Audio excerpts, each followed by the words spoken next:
Почитувани, образованието во Битола е на стаклени нозе и то не во долгови, а на градоначалникот Талески и ДПМН око не им трепнува.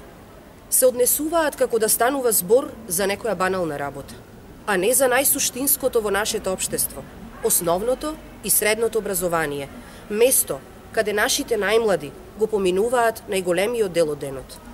Бидејќи поднос на ова прашање, досега никаков одговор не е добиен. Ние повторно прашуваме дали и зошто за неплатени сметки за грејење, вода, телефонски услуги, нискоградба, основните училишта Гоце Делчев, Крсте Петков Мисирков од Бистрица, Даме Груев и доктор Трифун Пановски должат вкупно 8 милиони и 170 милиони денари или 134.000 евра.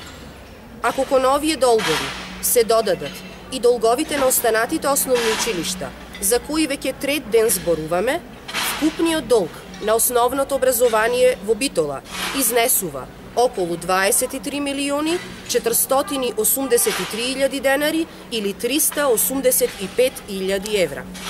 Почитувани граѓани, овие поразителни суми се дел од расипничкото владење на Талески и ДПМН, од кои веќе втора недела нема никаков одговор.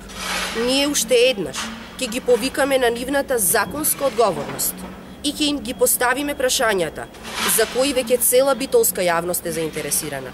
Дали и зашто во овие 8 години Талески и локалната самоуправа потроши вкупно скоро 200 милиони евра од буџетските пари?